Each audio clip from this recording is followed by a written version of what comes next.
El pastor me entrega un material. Yo agarro el material y lo voy a guardar y me dice, y se devuelve, me dice, estúdialo. Y agarro ese material y me lo llevo a casa. Cuando yo comienzo a estudiar, ese material comenzó a hablar a mi vida. Y a hablar a mi vida de qué manera. Estoy hablando de 2 años atrás. Cómo Dios trabaja y a quién Dios envía a darte un mensaje y cómo Dios manda a esa persona, tú no sabes.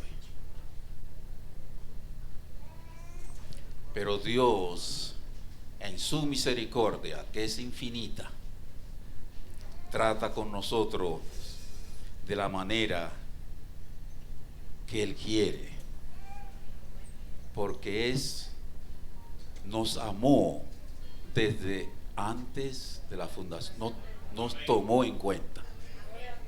Y ojalá que todo lo que estemos aquí en esta tarde, Dios lo haya tomado en cuenta desde antes de la fundación del mundo. Vamos a orar. Señor, en esta tarde te damos gracias por tu misericordia en nuestra vida. Ciertamente, solo tú lo entiendes. No sabemos por qué tú nos has amado tanto y nos has tratado con tanto tiempo. Tiempo viene y tiempo va. Las cosas cambian y tú sigues amándonos, sigues derramando misericordia sobre nosotros. Te damos gracias, Señor. Queremos que en esta tarde tú tomes control de cada uno de nosotros. La atención de nosotros en esta tarde.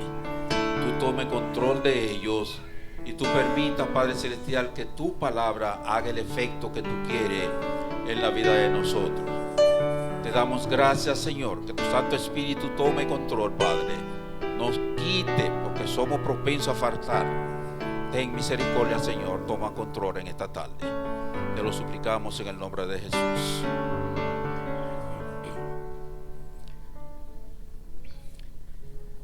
Nosotros hemos estado estudiando muchas veces acerca del amor. Y hay muchas cosas íntimas que nosotros hacemos y le ponen el nombre del amor. Para mí, y podía estar equivocado o especulando, el único amor que existe es el amor de Dios llamado el amor agape. Quiero llamarle la atención a que ese hombre, ese gran apóstol, tenía un problema, había un problema en la iglesia de los Corintios. Y él tomó 2 capítulos para tratar ese problema. Al hablarle así de los Corintios, quiero llamarle la atención en el capítulo 13 de Primera de Corintios, cuando Pablo habla de la supremacía del amor de Dios. Pablo nos da una connotación que enfoca la naturaleza del amor ágape, destacando o dando a entender que el amor ágape es superior a todos los dones espirituales y mostrando a la vez que el amor de Dios es esencial para nuestra vida cristiana. Es muy probable que tú quieras añadir algo, pero déjeme decirle, la iglesia de Corintio quiso agregar o añadir algo y el apóstol Pablo tuvo que detenerse y hablar con la iglesia de Corintio. Y quisiera que ustedes lean conmigo en Primera de Corintios, en el capítulo 13 Y vamos a leer el capítulo, el versículo 4. Pablo en el capítulo 4 pasa a explicar a destacar una serie de cualidades que tiene que tener el amor ágape. El amor es sufrido, comienza diciendo Pablo, es benigno. El amor no tiene envidia.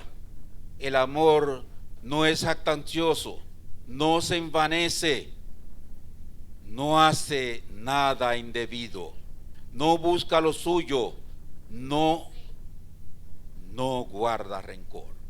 Nos vamos a detener ahí. El apóstol Pablo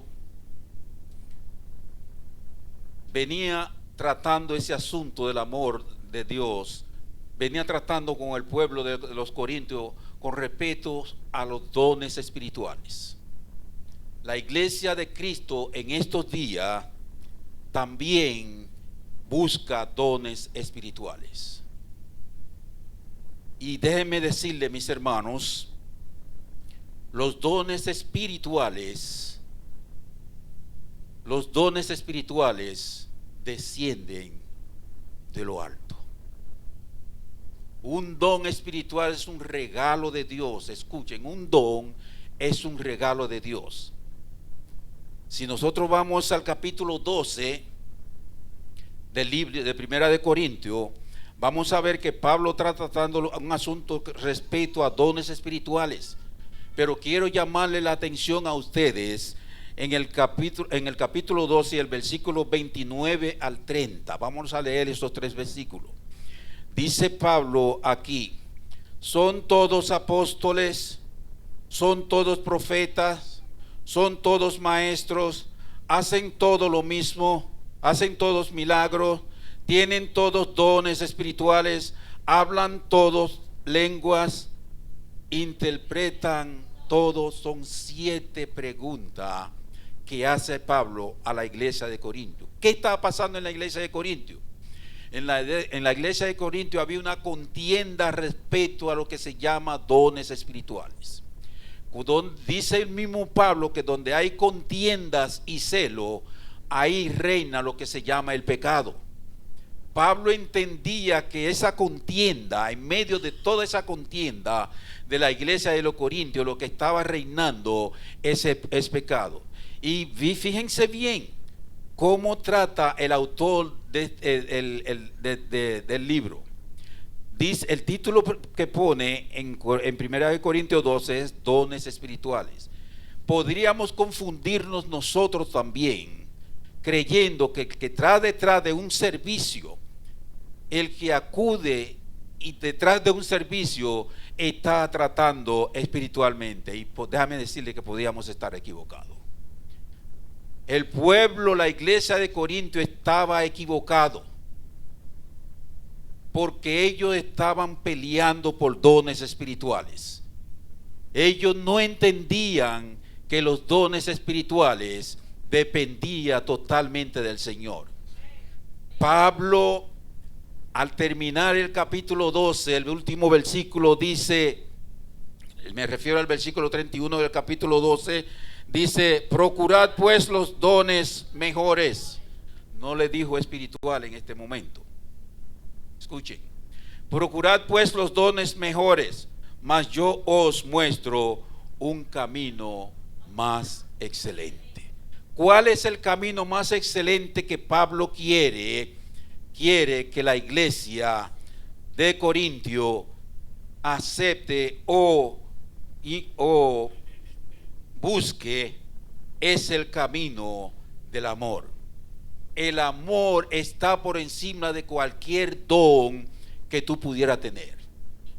Pablo inicia entonces el capítulo 13, y es bueno que lo lean conmigo, diciendo: si yo hablase lenguas humanas y angélicas. Fíjense que él todavía no se refiere a un hermano de Corintio. Él no se refiere a una hermana de Corintio. Se pone él mismo como ejemplo. Dice: si yo hablase lenguas humanas y angélicas y no tengo amor, vengo a ser como metal que resuena o címbalo que simplemente emite también ruido. Pablo está diciendo que todas las cosas que él podía haber hecho en su vida, lo que él ha hecho y lo que podía hacer en lo adelante, si el amor, si no está motivado por el amor de Dios, si no es una resultante del amor del Señor, entonces, dice Pablo, es en vano. Llama la atención Pablo frente a un problema que tiene la iglesia de Corintio. Y esta tarde Pablo nos está diciendo que los dones espirituales, los dones, todo lo que nosotros pudiésemos hacer, si no están dependiendo o motivados por el amor que Dios ha puesto en nosotros, entonces dice Pablo que estamos emitiendo sonido, ruido en vano. ¿Cómo así? Sí, que yo vengo y toco la guitarra y no lo estoy haciendo por amor de Dios, estoy emitiendo un ruido en vano. Que yo trato de limpiar la iglesia y no lo hago por el amor mismo, motivado como una resultante de la salvación, estoy emitiendo ruido en vano. Pablo le está diciendo a la iglesia de Corinto en esta tarde que no todos hacen lo mismo en la iglesia. Había una contienda de quién hace esto y quién hace el otro. Pablo viene y le llama la atención y le hace 7 preguntas. Y esas 7 preguntas parece que se quedaron sin contesta, sin respuesta. Digo que se quedó sin respuesta porque Pablo tuvo que hablar refiriéndose a él mismo en el versículo 1 del capítulo 13. Pero en el versículo 2 dice Pablo: si yo tuviera profecía, y si tuviese profecía y entendiese todos los misterios y toda ciencia, y si tuviese toda fe, de tal manera, está refiriendo Pablo a que el Señor Jesucristo le dijo a sus discípulos: si tuviera fe como un grano de mostaza. Pablo estaría yéndose por ahí. Es muy probable que algunos anduvieran detrás del Señor Jesucristo para ver los milagros de Jesucristo, pero no por amor, con ese gran amor con que Jesucristo nos ha amado, con ese gran amor que Jesucristo nos ha regalado, con ese gran amor que viene tratando con nosotros con 5 dispensaciones. No así. Y por eso el Señor le dijo: si tuviera fe como un granito de mostaza. El amor le faltaba algo. Y por eso en Mateo, en el capítulo 17 y versículo 20, Pablo cita esa fe que deberíamos de tener. Pablo cita esa fe que deberíamos de tener en el sentido de que nuestra fe también es un regalo de Dios. La fe que tú tienes y la fe que puede tener un hermano, o la fe que yo tengo, depende totalmente de la misericordia de Dios. No hay nada que esté por encima, ni pretensiones que yo pudiese tener que esté por encima del amor de Dios. Pablo dice aquí: yo os muestro un camino más excelente.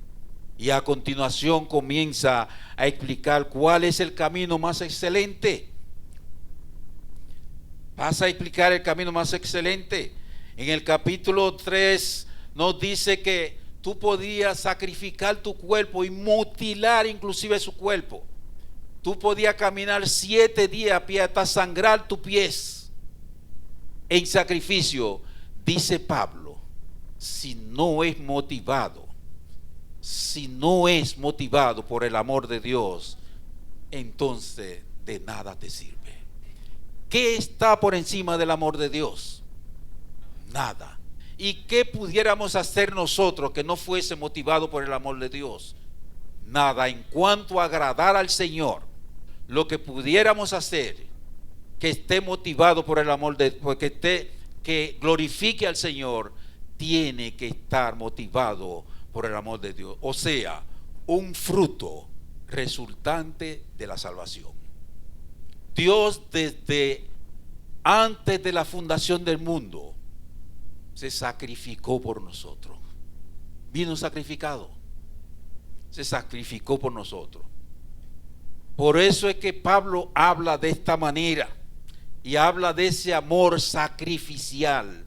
Ese amor sacrificial nos insta a nosotros a deponer del yo de nosotros en cuanto a lo que nosotros pudiésemos hacer en la iglesia. La iglesia de Corinto tenía esa contienda. Y en una contienda, le repito, no hay fruto. No hay fruto del amor de Dios. En una contienda lo que resulta es que yo hable mal de un hermano. En una contienda lo que resulta es que yo desee mal del hermano. Porque déjame decirte, en una contienda en cuanto a la carne toma control. Óigame, mi hermano, no estamos agradando a Dios. No es malo los dones espirituales, no son malos. Los dones espirituales son buenos. Pablo aquí, cuando se refiere a los dones, en el capítulo 31, dice: procure pues los mejores dones, aunque ahí no dice que son espirituales.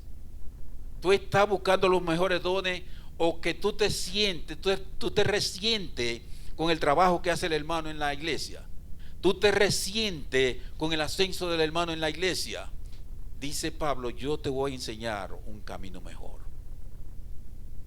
Tú estás pensando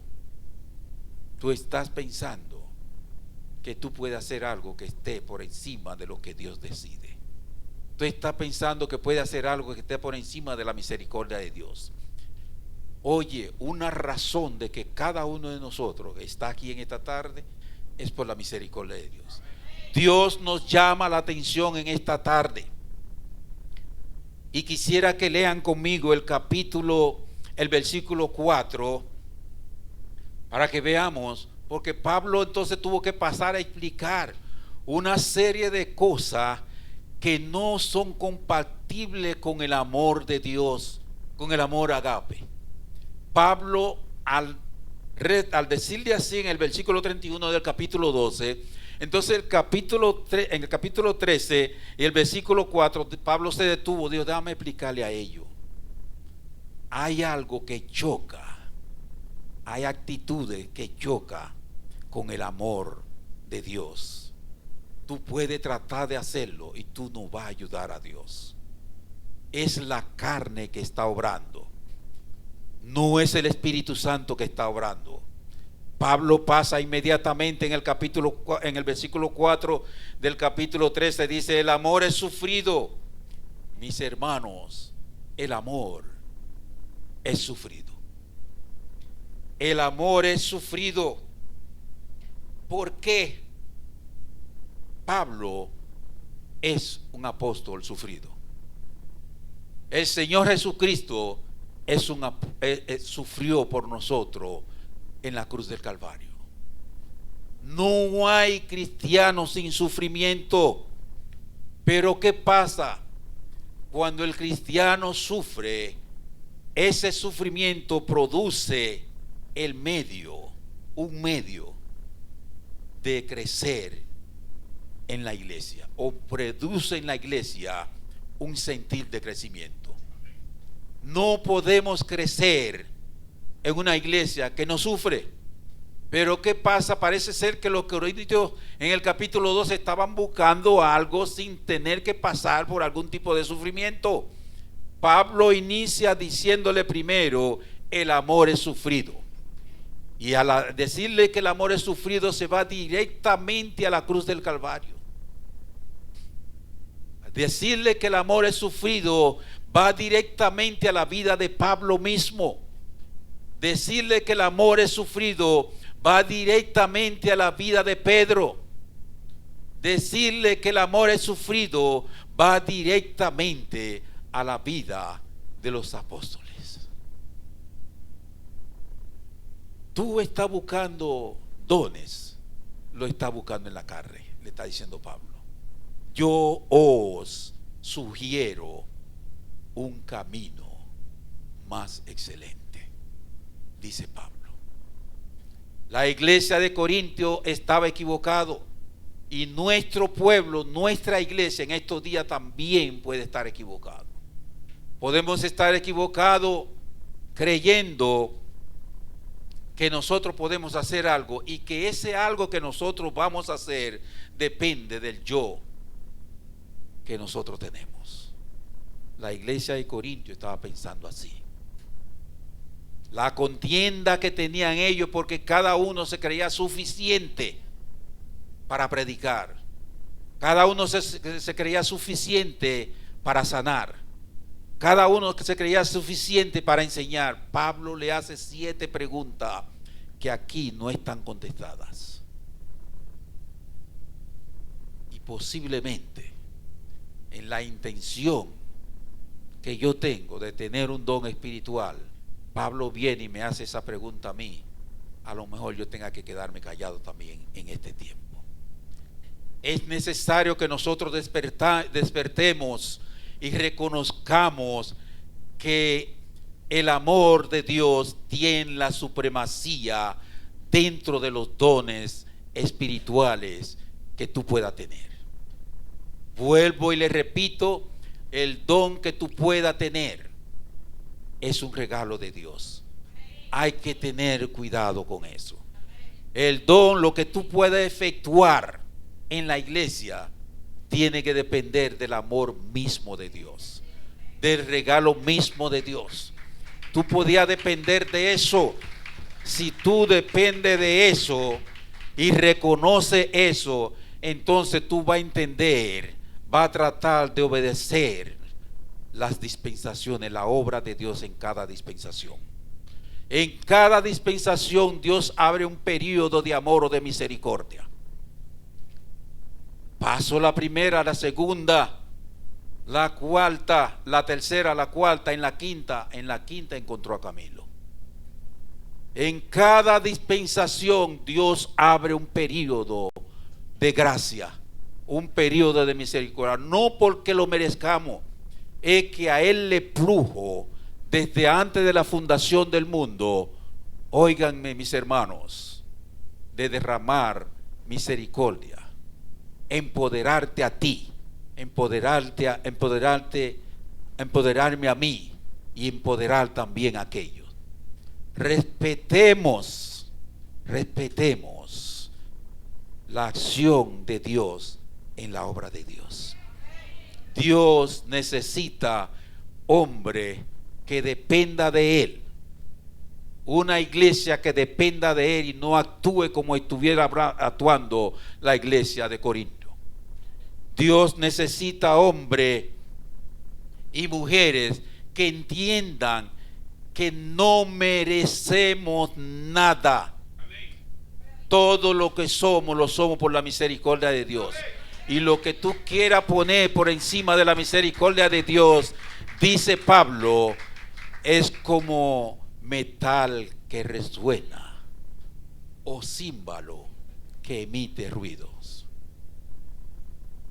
De nada nos vale, y a la iglesia de nada le va a valer tampoco. Es necesario que despertemos entendiendo eso. Pablo en el capítulo 4 dice: el amor es sufrido, pero también dice que el amor es benigno. Hay una benignidad en el accionar de cada hermano que debe notarse. Hay una bondad que debe notarse en cada hermano, y esa bondad solamente, mis hermanos, la pone Dios. Yo podía no pasar a nadie, un orgullo tremendo, altamente, Y solamente el Señor Jesucristo me baja a sus pies. Solamente el Señor Jesucristo te baja. Si tú no sientes que el Señor Jesucristo pone en ti esa bondad, tú tienes que vivir dentro de esa bondad. Porque este capítulo no está escrito para una persona. Ese capítulo Pablo le está escribiendo a la iglesia.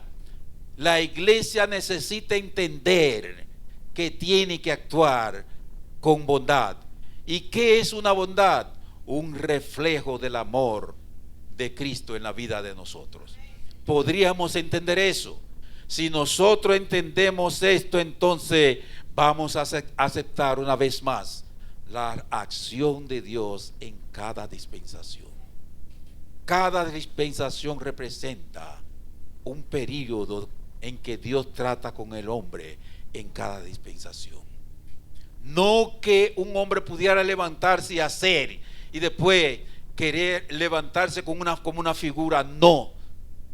Dios tuvo misericordia y permitió que fulano o aquel sea lo que es. Pero también, mis amados, en el versículo 4, bueno, son 14 características que hay aquí, pero vamos a quedarnos en esas 3. Y déjeme decirle, el pastor, cuando me da ese material, ya yo prediqué de ese material y no llegué ni siquiera al versículo 4. Porque a pesar de cómo nosotros pudiéramos verlo, es un capítulo que nosotros lo vemos con otro sentir. Y Pablo, y para entender el sentir de ese capítulo, es bueno que nosotros nos aprendamos de memoria el versículo 31 del capítulo 12. Es necesario que tú captes ese versículo y a continuación entonces irse al capítulo 13. Pablo aquí menciona el amor es sufrido, el amor es benigno, y ahora menciona el amor como otra característica o cualidad. El amor no tiene envidia. Todas esas cosas chocan con el amor de Dios. Son opuestas al amor de Dios. Tú dirías, bueno, la envidia es algo pasajero. Podríamos ver la envidia como algo pasajero. Y yo le digo, mis hermanos, la envidia es uno de los pecados más dañinos y mimados dentro de cualquier ser humano y también en la iglesia. Esa envidia estaba cundiendo dentro de la iglesia de Corintio. Estaba cundiendo el pánico, como dice el chavo. Oye, estaba obstruyendo la iglesia. Pablo tuvo que levantarse y decirle: yo os muestro un camino más excelente. Cuando Pablo usa la palabra muestro, está diciendo: yo os enseño, yo os sugiero un camino más excelente. La envidia no se puede ver como algo simple. Podemos acostumbrarnos en la iglesia a oír hablar mucho del adulterio, de la fornicación, pero le voy a decir algo, mis hermanos: no hay nada que mate en silencio que la envidia. La envidia es un pecado mimado que se esconde dentro del mal mismo. Pablo menciona la envidia aquí. Estaba todo eso dentro de esa iglesia. Estaban acabando con la vida de la iglesia. Pablo menciona esa palabra envidia y nosotros lo pasamos como algo muy liviano. La envidia mata más gente que cualquier otro pecado. Y déjeme decirle, uno de los pecados mimados, escondido, que se defiende a sí mismo, porque déjame decirle también, es un pecado que se esconde detrás del mal, se alimenta del mal. Es un pecado que no se deja ver fácilmente, porque muestra comportamiento que tú no vas a entender. La envidia mata. Y vamos a ir a Génesis en el capítulo 4. Vamos a ir a Génesis en el capítulo 4 y vamos a ver qué hace la envidia. Capítulo 4, versículo 3 y hasta el versículo 8 en adelante. Dice la Biblia que Caín, oigan bien mis hermanos, la envidia no es un pecado así sutil. Oye, la envidia es un pecado que mora, y el recipiente de ese pecado es el mal mismo. Pablo, al referirse a eso, parece que pensó en esto. Caín, Dios bendice a Abel. Caín no se siente bien con esa bendición. Quería que lo bendijeran a él como quiera, como fuese. ¿Qué hizo Caín? Se ensañó. Era su propio hermano carnal. Se ensañó y mata a su hermano carnal. Eso hace la envidia. La envidia mata. Pero ¿qué pasa cuando Dios le pregunta a Caín por su hermano Abel? Mira cómo el mal se esconde detrás del mal. Dice Caín: ¿soy yo acaso guarda de mi hermano? La envidia. La envidia mata. Pero también en Génesis, en el capítulo 37 y versículo 11 al 28, vamos a ver qué hace la envidia. Pablo le está diciendo al pueblo: ustedes están en todo ese tipo de cosas, y todo lo que ustedes están haciendo está opuesto al amor de Dios. No van a dar resultado favorable al amor de Dios. ¿Qué pasa en Génesis capítulo 37 del versículo 11 al 28? Ustedes saben la historia.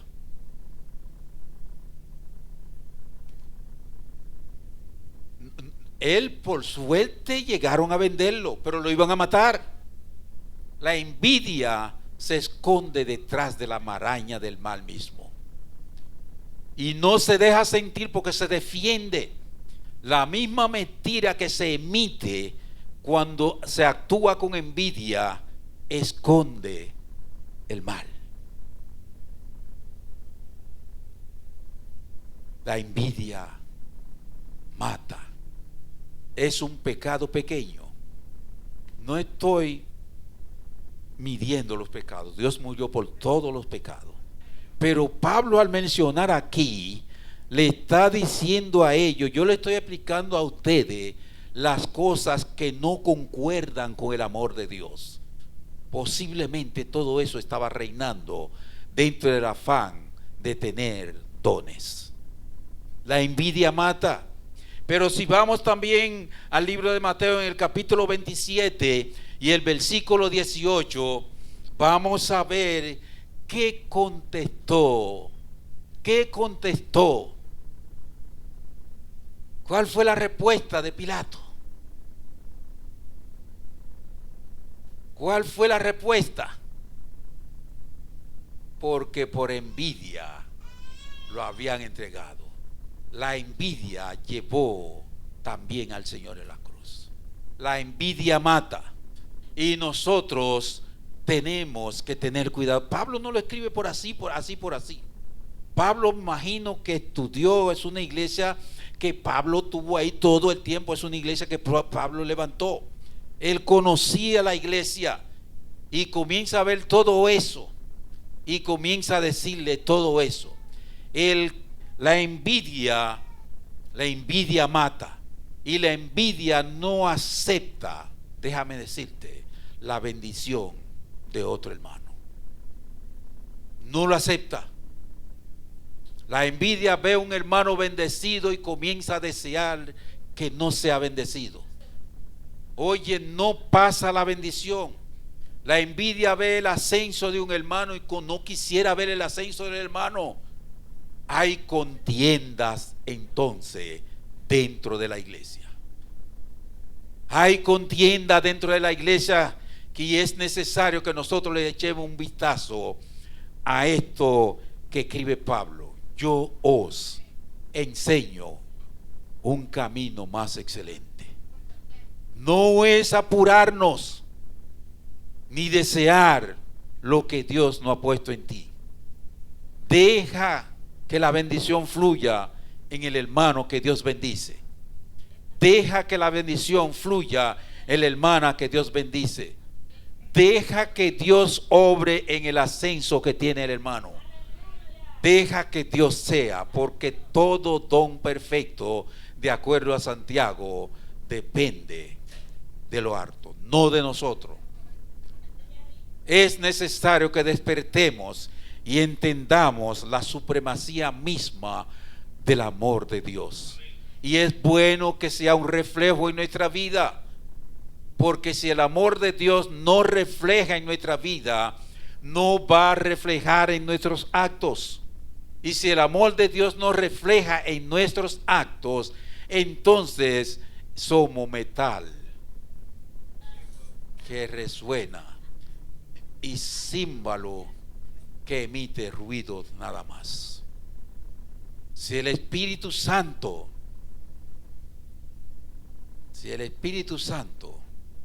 no obra en ese instinto que tú tienes, y tú lo estás haciendo con un afán, lo estás haciendo en un afán totalmente carnal, es necesario que dejemos que el Espíritu Santo obre en la vida de nosotros como resultado, y que traiga resultado favorable a la iglesia de Cristo. Oigan bien, es importante entender que Pablo escribe a los corintios para que el amor sea el fundamento de la iglesia. El afán de los hermanos en el versículo 12 no era el fundamento de la iglesia. El fundamento de la iglesia debe ser el amor de Dios. Y yo voy a llamar a la iglesia ahora que lea junto conmigo el versículo 31 del capítulo 12. Lean conmigo y vamos a terminar, porque esos 7 puntos nos va a llevar a la noche. Esos 7 puntos nos lleva a la noche al analizarlo. Dice el capítulo, si pueden leer conmigo: procurad pues los dones mejores, mas yo os muestro un camino más excelente. No se vayan de ahí, vamos al capítulo 13 y el versículo 13. Vamos al capítulo 13 y versículo 13. Dice: y ahora permanece la fe, la esperanza, el amor. Estos 3 es el amor. No hay nada, mis hermanos, que esté sobre ese amor y el propósito de Dios. Y les cito y terminamos con esto. Santiago 3:17. Y terminamos con esto.